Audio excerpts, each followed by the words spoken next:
Hello, ladies and gentlemen, and welcome back. It's BTS Europe. That's right, Europe.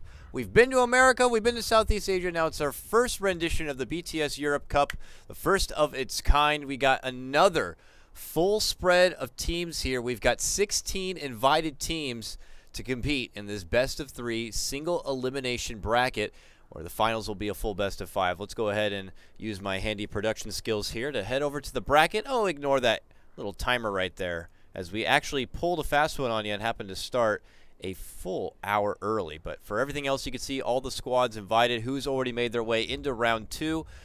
And to me personally, at least, a lot of new faces. So I'm going to be learning a lot today. I know for a lot of you out there, you're dedicated European Dota fans. You know all of these squads. You have personal relationships with them. Hey, I'm the same way. When it comes to the American Dota scene, I love the Tier 2 to Tier 3 teams. So I can show some love here for some of these squads too. What's happening here? Why do we got a... Okay, we had a brief pause for a crashed captain who needed to wait a bit for the draft. But for the series at hand now, it is Arcade Esport going against Elements Pro Gaming. And if you didn't already know, I am going to be solo casting this one. Lysander is in... or he's busy right now, we'll say. He's playing a pub. I'm not going to lie. He's playing a pub right now. But to his defense, we ended up starting early. I told him it's going to be an hour. They told me it was going to be an hour. And then all of a sudden, they're like, we're starting early. And I'm not going to force him to go into low priority to get into this cast with me. So I'll take the first one alone, and Lysander will meet me up later on. But for these two teams, to be honest with you, I saw the matchup. I saw the team names, and I figured I don't know what the hell I'm going to expect here. I don't know many players, but I knew coming into this one, Elements Pro Gaming was a favorite. And now that I see the roster before me, it kind of makes sense. A lot of these names have been standouts around the European Dota scene, or CIS Dota scene at that. We have Illidan here, of course, from Virtus Pro. King R, General, and Screen are familiar names to me that have been on a lot of squads and have been around the block as far as Dota action goes. For Team Arcade, though, this is a newer squad, at least to me, and I'm ready to see what they got in store for us. I'm already excited. I mean, look at this. They're a team that must be from at least, what, 6.83? Mirana being picked up? A Mirana-Bane duo? Haven't seen this in a while.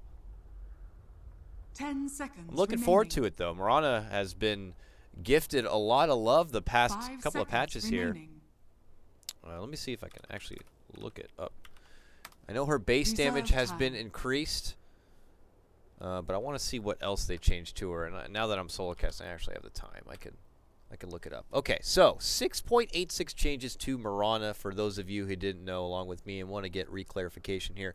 Her attack range has been increased from 600 to 630. Her Star Storm radius has also been increased from 625 to 650. And Sacred Arrow now instantly kills the first unit it hits if it is not an ancient creep. So that has gotten people a bit percolated and toying with the ideal of a jungle Mirana. Maybe not a fully dedicated jungle Mirana, but like now you have this new creep spawn camp, Dire side. It's going to be near the secret shop. Maybe she casually throws an arrow there to farm it up. I see it as possibly a waste of mana, but maybe if you have a lot of mana regen and you're a roaming Mirana already, why not, right? We'll see what Arcade Esport want to do here, but I already anticipate they're looking to be very impactful in the laning stage. Bane, as we know, already a mid lane bully. Mirana we know to be a bit of the same, at least from back in the day, just hailing arrows all over the place, but you can't really have two supports who just roam around all the time, so that may be just a core Mirana instead. We'll see as the draft does progress. Over on the side of Elements Pro Gaming, they get a more cookie-cutter kind of start to their draft. Gyrocopter, a core carry, and a platinum pickup in its own right. Tusk, and now the Wind Ranger here. Bit of an early commitment to a mid lane right now. No real mid lane attention except for banning out the Queen of Pain early and getting rid of the Evoker, which is not a big surprise. 10 seconds A rid of the DK, though, is a bit peculiar here, unless Arcade already have some inside info from Elements Pro Gaming on what they like to play. We don't get to see DK very often as it is, so interesting. Reserve time. We'll see what Arcade Esport want to do, because I really don't know what the hell the plan is for the Mirana right now. Maybe it's a bring back to the safe lane Mirana, and they feel the base damage buff and the attack range buff now is going to be good enough. Otherwise, they already know they're going to be going in this mid lane against a Wind Ranger. So, other good options out there. Maybe they still fall back for something like a Shadow Fiend. Maybe it's going to be a mid lane Magnus. Oh my goodness! All right, okay. Woo! Let's go ahead and play catch up here. So, Jug was going to be the third pick here for Arcade Esports. Lets us know that this is not going to be a safe lane farming Mirana, and that they look to have a bigger impact in the mid game here. Jug, as we know, is a strong fighter, can match up very nicely against the Gyrocopter. You know, with that Blade Fury, does nullify and mitigate a lot of the damage that Gyrocopter wants to bring out. And I'm going to casually throw out the idea of a Magnus already for Arcade Esport, unless, of course, this is going to be an off-lane lone Druid pickup. Another fun pickup here.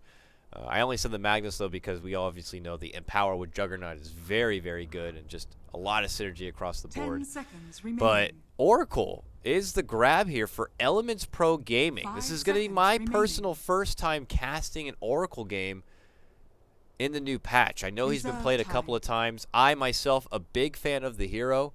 I've played him a fair bit. Actually, if you guys were hanging out during the break, I actually just played Oracle in Overthrow. I love him in Overthrow because he's a KS king. His Purifying Flames is just ridiculous at instant magic burst damage. 360. Obviously very good if you put it together with Fortune's End. Typically you can nuke early with the Purifying Flames and then quickly fire off a Fortune's End to purge off the heal. And then after that, quickly finish them off with an additional Purifying Flames. The cooldown is ridiculously small, as you can see, 2.25. So you can easily get 2 of them off in one combo series. So if you know you're going to finish someone off between 2 heavy nukes of 360 damage, you can take out a lot of people. And a lot of people are going to underestimate the Oracle. They don't really know how the hero works, and they don't know that they are going to eat a serious amount of nuke damage. Most often you'll see Oracles max out Purifying Flames. You also need to make sure that if you're looking to be more on the support side, you get at least a second level into Fate's Edict. With the second level, it is just long enough that 3.5 seconds is long enough so you can quickly get off 2 Purifying Flames on an ally, which will result in huge amounts of heal without having to take any of the magical damage. So we'll see if he decides to go down that road. After that, I do max out Fortune's End for the extra damage and a little bit of outspam on creep waves. It's not a great amount. Oracle's not very good at pushing back creep waves, but Fortune's End does help a little bit. And of course, as we all know, False Promise is amazingly good at keeping your cores alive. Could be useful in this one.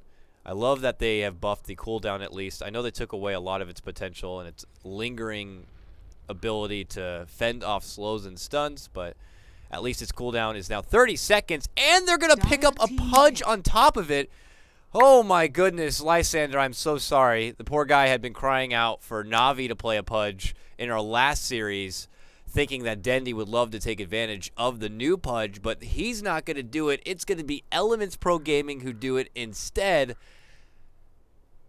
This is going to be the first time I also cast the new Pudge. I don't know if a Pudge has yet been played in 6.86, but we all have been very anxious to see it here. And if you've been sleeping under a rock, the changes that have been made to Pudge, and I want to bring them up. I know them, but I want to make sure I get them all listed here, is obviously the big change on his Scepter.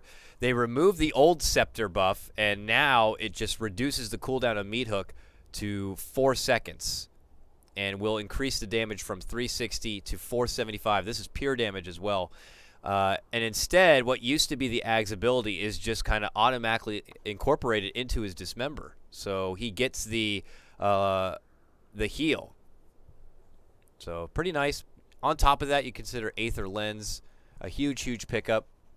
And we'll just have to see if it's something they do go for. Let me get situated here. I got real excited about this these last couple of picks, and I need to actually play catch-up. So let's go ahead and hop into the action here. Sorry, guys. I actually still have all of my... Oh, perfect. They paused for me. I had all of my playing settings up because I was playing Overthrow. So let me turn everything back into caster mode. Looks like I'm good now. Just want to verify my open mic is on for anyone who is tuning in to Dota TV. And by the way, guys, I know that the Dota ticket is not in there yet. I think it is to be released. Unfortunately, there is a bit of a holdup with it. There is a way to watch in Dota TV, but to be honest with you, I don't know the best method. So if you're watching right now and you know the best method to watch these matches in Dota TV, please don't be a stranger, and don't be afraid to post it in chat for everyone else to see. So, sorry. And also, I'm going to apologize ahead of time because I'll probably be talking about Oracle a lot in this game, only because I feel like I'm a little familiar with the hero. I've played him a bit, and a lot of people are not. And since we haven't been able to see a lot of him played, this is one of those opportunities when you can talk about it quite a bit. So I'll just take this opportunity as it is. It looks like we did have a bit of a pause here. A crash again, unfortunately, for someone on Team Arcade. But it looks like it's not going to take too long to get back and underway here. So let's see how the lanes do unfold. It is going to be a lone druid to the solo safe lane for now. Or at least scouting out any sort of ward placement from the opposing offlaner here. And that offlaner is Mr. Good Game. I don't know if that's his real name or not. I don't know if any of these players, if it's their real name or not. They're not looking to tag up most of them appropriately, so I'm just going to have to say the names as they are read before me. If they wanted the respect for me to know their name, they would have put their real name in. So we got Screen going to be playing the Tusk. If I'm not mistaken, I remember this guy for being a big Night Stalker player. So he kind of fills maybe that same playing profile as like a Jerix or something like that, where he's very, very aggressive, loves to roam around, make action happen on your Tusks, on your new Earth Spirits, Bounty Hunters, stuff like that. General on the Wind Ranger. Illidan, Storm Rage, formerly a Virtus Pro. Good to see him back in action already. He's going to be playing the Gyrocopter here. And then we have King R, who is going to be their Oracle player. And he gets an early Fairy Fire. That's interesting. The battle begins. And early level on Fortune's End. They might get an early bear kill here. Are they going to really hunt this one down? The bear takes a lot of muscle power, but that's a nice shard block. And it looks like they will be rewarded with this rocket barrage damage. And because of that shard block, they get a quick and easy 300 gold. Who picked that up? It was the Oracle. King R gets the last hit, and I think they pinged it out because, hey, let me get the last hit on the bear. I'm the Gyrocopter, for God's sakes. So it is going to be the Oracle picks it up. It's not too bad for a support because that means you can get your boots that much sooner. You can get your healing items that much sooner. Hell, if he wants to go for a soul ring, he can get the Sobi mask sooner. We'll see what he decides to do. Bottom lane, what do we got going on down here? Champagne Squirt? What a wonderful name. Champagne Squirt, going to be playing your Bane along with Anime Boy here on your Jug. They are in firm control of this lane. Poor Good Game on this Pudge is playing solo safe lane here, and he is not able to comfortably sit in the lane, not with that Bane on the other side, so it's going to be a bit of slow times for him. And plus, the fact that this Mirana is missing all the time, he is very, very nervous. Does not want the arrow to come out from the dark. If we check his vision, he doesn't see anything in the jungle. Doesn't know where the Mirana is. But it is a jungling Mirana. It's a jungling frickin' Mirana here. Indeed it is. Just arrowed down the big camp and has double stacked it and is actually jungle farming. She's using the benefit of these new Fairy Fire items to get the bonus damage and necessary heal, I suppose. She is leveling up. She's got clarities. She's level 2 at 1 minute and 30 seconds. This is terrific. She's going to stack it again and arrow the big creep again. This is great. First, I'm sure, of Pro Dota. Oh, man. My eyes are all over the place on this one. I want to watch the Oracle in action, but I also can't resist in watching this jungling Mirana. Oracle very good in the laning stage here. Can mess with farming CS quite a bit, and he's very good in this game. That Fortune's End is going to do so much work in the late game against the bear, preventing it from right-clicking altogether. That is very, very nice. It will be trouble if his team doesn't know what Fortune End does, and they try to blow a lot of magical damage onto the bear once it's on. But look at this. Rotation in for first blood. Elements looking for it here on the lone druid. Long Fortune End charge up, locks him in place. Gets the nuke there right then and from the Purifying Flames. Not enough to finish him off, but eventually he will go down. Rotation in from the Bane helps secure at least something for themselves. The Tusk will be the trade. And we're quickly off to a 1-1 start. So, all right. Where's this Mirana at? Mirana now level 3. Did stack the camp again and arrow down the Satyr creep. So she is on the jungle warpath, and she was too late to make it for a stack again. I think she was going there in hopes to stack this camp again, but she was too late. So now she has to hang around the lane, and she has enough mana for 1, soon to be 2 arrows that they will hopefully land on this Pudge, and then Anime Boy here can just Blade Fury his way into a kill, if he hopes. But the Pudge is getting a little bit of assistance now. The Tusk has stepped in. He's going to start pulling. He's going to start getting the creep Equilibrium back in his favor a bit, so the Pudge can finally get something for himself, because right now he's a bit sad. He's 0-0 CS. There's his first CS of the game, and he's only level 2. When you get to level 3, and if he goes for that second point into the hook for its range, now you can maybe make a setup play. But uh-oh, they're looking to engage right now. They're jumping in for good game right now. Right clicks are coming out. Arrows, swing and a miss. Good sidestep there, and suddenly a wild Tusk appears. Now they know there's not going to be a good commitment opportunity here. Enemy Boy has Phase Boots already and Blade Fury to make it out from trouble. And now that they see Mirana is level 3, they know she has a leap. They don't want to bother, so no kills will be traded. How is mid lane going, though? It's a puck here. It's 12-3 to Wind Rangers 23-9. General going to work here in the mid lane right now as far as CS. And there's a classic setup. The sleep into the arrow. Brain sap, some right clicks. The deed is done. A welcoming throwback to what was, the days of 6.83? 6.82? It was that era just before the pesky troll sniper that we got to see a lot of the Bane Mirana. And they're looking for a setup in mid lane right now. And I'm sure Cardinal, or General rather, is very curious. Sees a couple of supports missing off the map.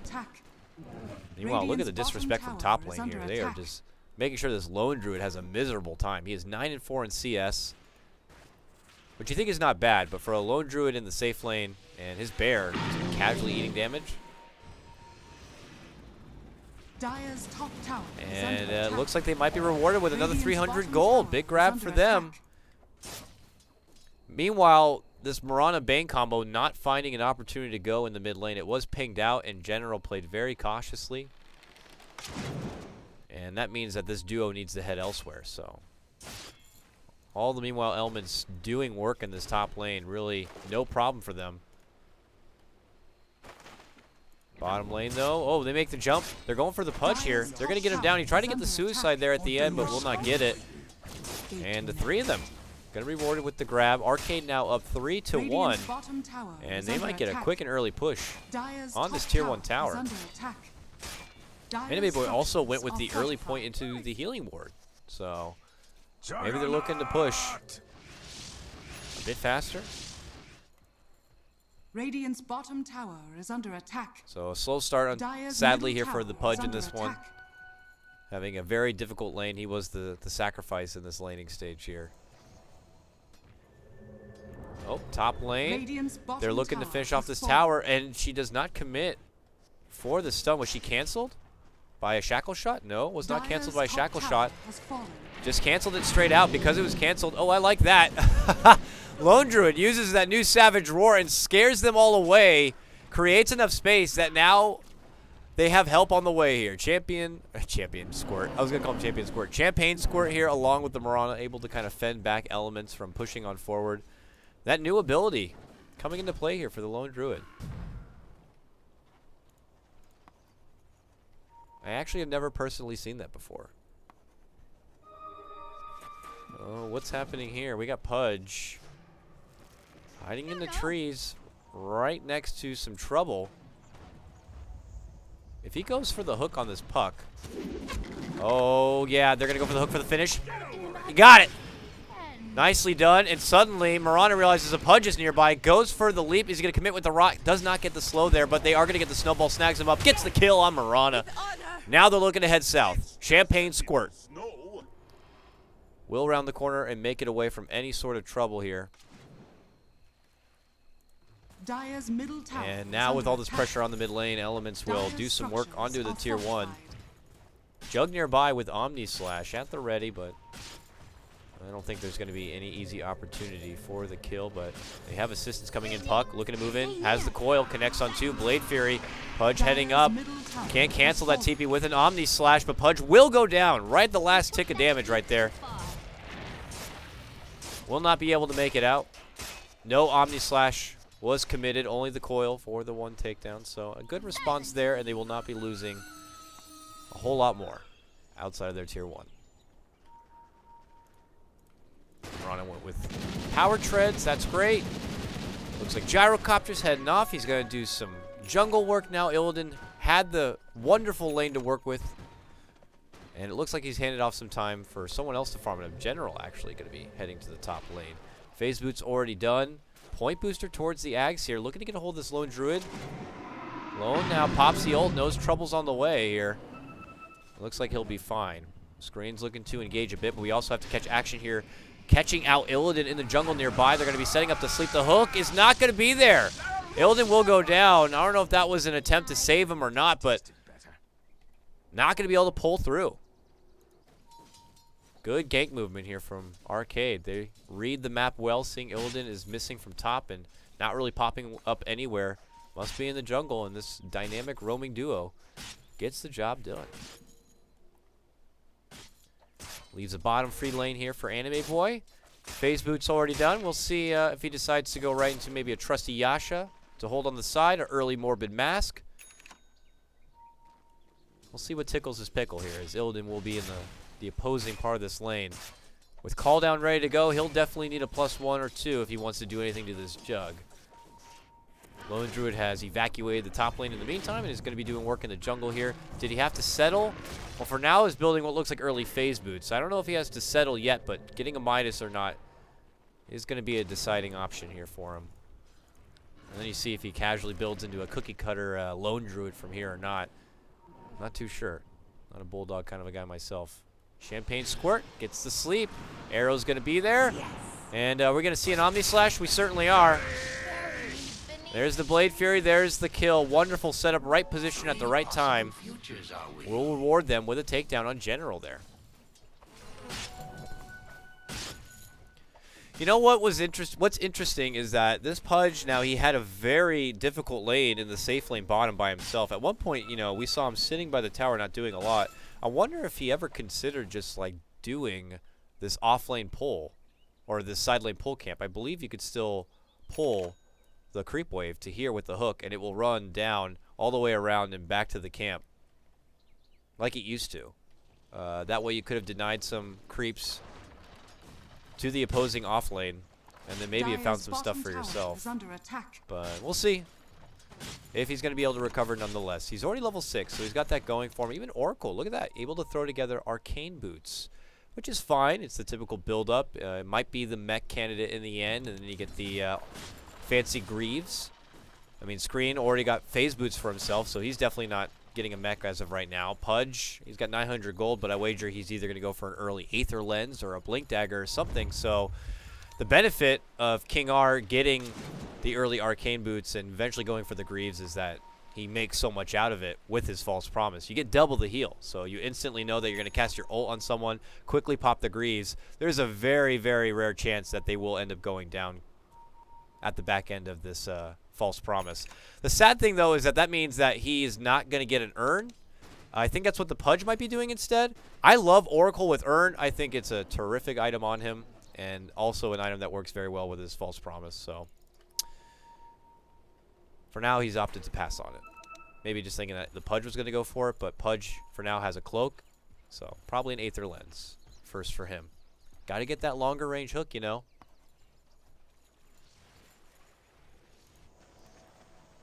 And a Blink Dagger, an early Blink Dagger here for Mad Cuz Bad, the Puck player. Coil up and at the ready. We'll see if Arcade would love to get a team fight set up here.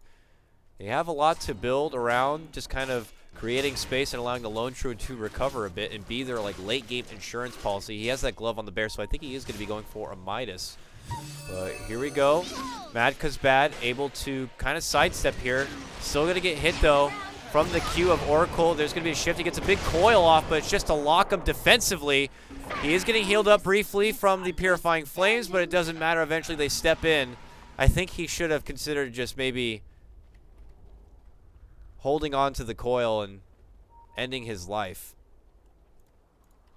But for now, it looks like the team wasn't going to be able to intercept. Also got to give props, of course, to that shard block, allowing the team to not really get in there easily.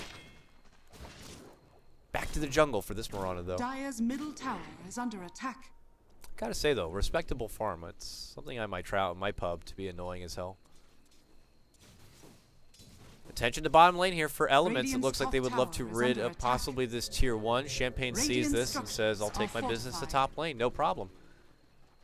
But this is a full 5-man commitment now to the bottom lane. This is a non-mechanism kind of a push right now. Just kind of going all in at this point. Dire's bottom Pudge tower suddenly is has the under ring. attack. He's definitely going Aether Lens.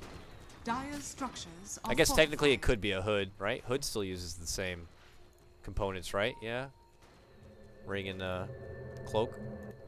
But Aether Lens, I'm assuming here. Got to get that hook in. Dire's bottom tower has fallen. They get the bottom tier 1. Now they're looking ahead mid lane here. What is Arcade going to do? Are they going to stand and fight? They don't have the coil, so Elements are probably going to be looking for a fight here. Spamming out the wave. They get the hook and catch onto the bear. That's going to be into a call down. Jump in. The coil is there. The response trying to come in from Arcade. Follow-up Omni Slash from the Jug. Mild damage here. Follow-up Blade Fury. Not able to get the catch. Arcade are getting no one here. They've only had the one loss, and they're going to be losing the puck. A bite comes out from Good Game. He has the follow-up hook. And it is Elements who will secure 2.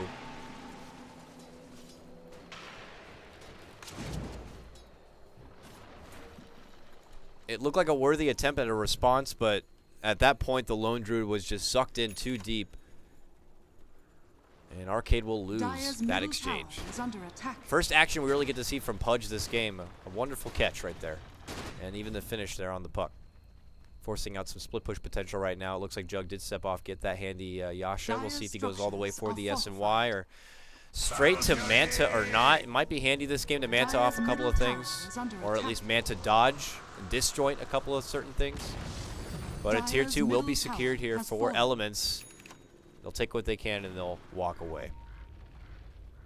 Arrow on Illidan, but it's just a casual nuking arrow. Nothing really to fear. They have help nearby.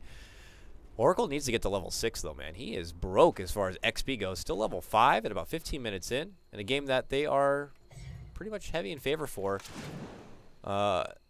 A neat interaction here with Oracle. I'm just going to add another 2 cents to Oracle here. And something I hope King R, I'm sure, is aware of is you can now use Purifying Flames, of course, on creeps, whether it be enemy or ally creeps. Helps you in the way of being able to not just farm fast and secure guaranteed last hits for yourself. It's only 70 mana. And later into the game, you can afford that kind of mana, just farm a couple of creeps down to get your next item or level. But also very good at denying creeps. Once you get Purifying Flames up to about level 2, definitely level 3, you can nuke down your own ally creep and then quickly deny it. So you can almost be a boot, like a poor man's lich in a sense. Rotation, though, from Arcade. Using the Invis here, they're going to commitment in for the Fiend's Grip, and they're going to take down the Wind Ranger. Easy execution there. Just a Fiend's Grip, and the response here to top lane, trying to defend out the tower, is a call down from Illidan. Now the roll on forward. Mirana ulti out. Do they have the detection here to scout him? They have a dust. And with that, they're going to be able to spot out the Jug and get the kill. Snipe right there. King R using the Purifying Flames, and now Lone Druid showing himself here. Needs to be careful. A snowball could catch him. Arrow, going to be a swing and a miss. He's got to run fast right now. He does not have Savage Roar yet, and it's a very close cooldown, or a very low AoE. He's baiting him in right now a bit. Oh, he uses it on the bear. Startles them back a bit, and will create the space, but it's Arcade being very defensive at this point.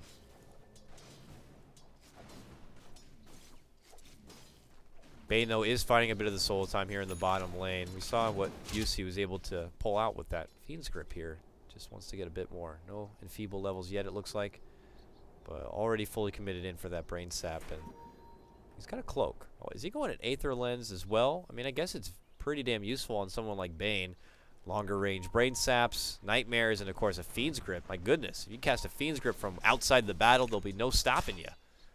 So maybe something he is considering.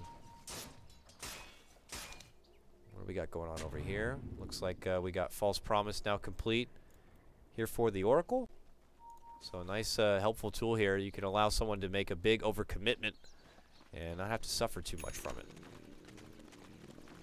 Aether Lens also has been complete on the Pudge, so now you're going to be seeing. Let's go to Skycam for this one. Look at this range on the hook now with this Aether Lens, man. You will not see it coming. And it looks like Elements have formed a hunting squad now. Will smoke up and go on the move here. I don't know if the objective is to kind of scout out this bottom lane or go for Roche or just find a pick off in the mid lane. It seems to be the latter.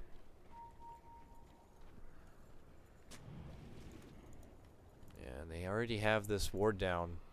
We're going to see no one. I think by deduction they can assume that Arcade are in their own jungle. But this is, what, four-man jungling right now? This is not the most efficient use of time and farm right now for Arcade, and they know it, but they also don't want to risk their own lives being in these lanes when everyone's missing from the map. I mean, Champagne has been hiding off the radar for quite some time. He's trying to be that one support who will side push a lane down, but when the time comes, he will have a TP to kind of interject into the battle here.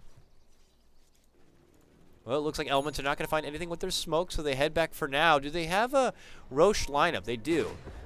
One nice little perk for Oracle is he can do this. You can Fate's Edict Roche, and he's not going to be able to attack anything. You know, gets better with time as the game goes on, allowing it to last a lot longer here. But it's very apparent that Arcade know this Roche is happening. Mirana ulti is out. Do they have a sentry nearby? Now they do. Hook is going to be a bit of a swing and a miss right here. There's a Fiend's Grip. Can they cancel the Bane ulti here? Nope, they don't need to. They just pop out the ulti there from Oracle, cancels the Fiend's Grip entirely, and that's all she wrote. A jump in from the Punk with a decent coil is going to be quickly rendered useless now, but we'll see if Arcade's going to be able to follow up with the proper damage. Enemy Boy going to work is going to be able to take down the Pudge. Mirana gets an arrow off onto Oracle, will lose her own life to Illidan, who is looking to be the janitor here and just clean up the mess before him. Even the bear going to be going down. 3 down all day from the side of Arcade. Elements will lose 2, but it's them who will be able to claim the Roche when it's all said and done and get the free Aegis here. It's still Elements above and beyond at this point.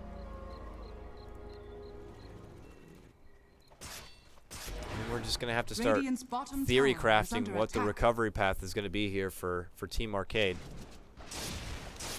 And I can't help but feel like a lot of it is going to be on the back of this poor little lone druid, who has finished out his Midas, but really not much since then. 1k gold in reserve, but typically by now is when you're hoping to have the majority of, let's say, like your Radiance near complete. Obviously, that quota is going to be put off quite a bit here. Well, you look at Illidan on the other side as they're opposing Safelink Core, and he's got an SMY, Helm of the Dominator already done, nearly 2k gold. Hell, he is just taking a Harpy Stormcrafter, apparently, as his sidekick. I guess Illidan's into that kind of a thing. But he's got 2k gold in reserve now. Casual call down here. Mirana, all right. I mean, he's not the kind of gyrocopter who gets that early value point into Rocket, but, you know, who knows if he would have. Looks like a Bane was waiting out nearby, so would have eventually led to nothing, and Bane is, in fact, going to have to pull out at this point. And it looks like Elements are going to be heading back to the bottom lane now. And at the attempt of another sweet push, they have Fortune's End, False Promise. I always call False Promise Fortune's End, goddammit. But False Promise is back up again. I mean, the nice thing is, even at all levels, you're pretty much going to have it once for every serious team fight. And as you can see, is pretty much a direct counter to something like Fiend's Grip. Hell, it will remove your arrow. It will remove the problems from your coil. And allow you to soak up a full Omni Slash. Here they come. They're going to be already ascending into possible high ground territory here. Arcade not nearby yet. Mirana, I guess, one-shots down the catapult. But this focus fire going to work already. This is General with that Ags and a hook catch right now onto the Mirana. She was sleeping at the wheel right there. And immediately she pings out the cliff thinking that they have the vision. But I tell you, they do not. That was just a nice snag right there from the Pudge. Rack's now exposed here. Tier Radiant's 3 top is tower down. has fallen. Arcade, what's the response going to be? They have the coil here, level 2 at the ready. Radiant's top tower Pug a bit is under hesitant, attack. though. Another focus fire coming out from General. This Rax is going to get dropped if they can't do anything about it. Jump in, there's the silence. There is the pull through from the orb. They're going to commit the coil here for the Aegis of Radiant's Illidan. top tower is under And attack. King R continues to wait just in case with that false promise here. He can siege all day, and they will always have a back out plan. And it looks like for now it was just get the one Rax and get the hell out. And it's a job well done. Or is it? Is it a fake back? They're making it a fake back. Pudge is trying to line up for the hook. But it looks like they are not going to end up waiting too long. It looks like they'll head out. And Arcade now going to be suffering some significant base damage and economy damage right here. Look at the money the Elements have just gained from that simple push. I mean, maybe it wasn't simple. They had to earn it getting up to this point, but man, they made it look simple.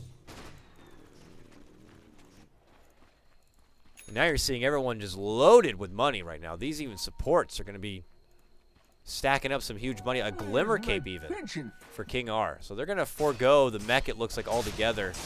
Feeling like it's not too necessary for their team. And we'll have to see again what Arcade are going to do to respond. For now, they smoke up, so it looks like they're going to do something on the offensive here. Anime Boy, level 2 Omni ready to go. Coil up again. Mirana ulti. Fiend's Grip. What can they get from it? How much time can they build up here for this bear? Is he going another Midas, or just giving him trusty gloves for now? We'll see. But sadly for Arcade fans, it does look like the smoke is not going to lead to a whole lot. They do take the opportunity to get down some pretty damn aggressive obs boards here. One to check out the jungle, one to check out the nearby camps. But all the meanwhile, Elements are just busy doing their own thing. They're happy to push down this top lane. They're going to go for a tier 2. They're going to force Arcade to respond to them because they know they're the team with the better team fight and setup right now. And they're going to just try to go for at least a trade here. Tier 2 on the bottom lane should be going down in favor of Arcade. Mid lane, jump in silence here on the Tusk, but only to help clear out the wave a bit. Push coming from two different fronts, though, on the side of Arcade. But as Lone Druid pushes into the base, it's going to force out a couple of rotations now from Elements. And Elements catch out a very nice shackle shot. They have the detection from the Mirana ult, and they're going to get that bear down. Nice pickup for Elements here. And with that, they are going to go ahead and probably keep a push alive here. This Lone Druid actually does not have a buyback, so this could prove to be a bit troublesome for Arcade. It is looking like what the odds were saying here, a pretty heavy favorite for Elements. So now that we have a pause for, well, unknown reason coming out from Team Elements, let's go ahead and break it down a bit further and see what the hell everyone's holding here. So as I already said, no one being the mech candidate. Oracle, it's great to get Glimmer Cape because, as we know, his false promise used to be pretty damn good where it also invis your ally. But Glimmer Cape makes up for that, I suppose. You're not going to be taking any hefty damage, and any damage you will be taking will be reduced from the Glimmer Cape itself, so. Ooh, trying to get some early flak damage here on this Mirana. She does leap away. But here we go. Pudge, he's looking for the range of that hook. Oh! Swing and a miss. But to make up for it, the Tusk rolls on through. And the three of them are going to have a party right in Mirana's lap. She will be taken apart. And it will be Arcade back on the defense here with Anime Boy trying to split the pressure a bit. Now looking to go for a top lane push. There's no tier 2. So he will make a bit of a presence here in the top lane of Elements. But Elements are already in the high ground. Oh, the hook! That one will connect. That was with the benefit of the lens. That range, though.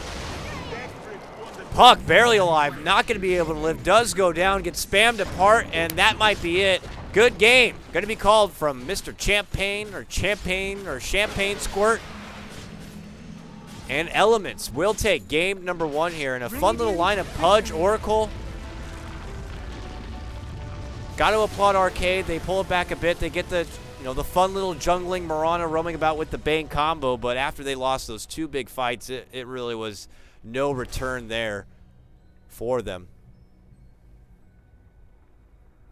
And yeah, I look forward to seeing if Elements are going to continue to have a bit fun with the draft and how Arcade are going to be able to adjust here. This is the BTS Europe Cup right now, our second and final series for today. We're going to go ahead and cut to a small break right now. I believe we're going to get Lysander back in to co-cast with me, but I'm KotLGuy. You can always check me out on my Twitter. We'll cut to a small break, and when we return, it's going to be Game 2 of Elements versus Arcade. We'll see you soon.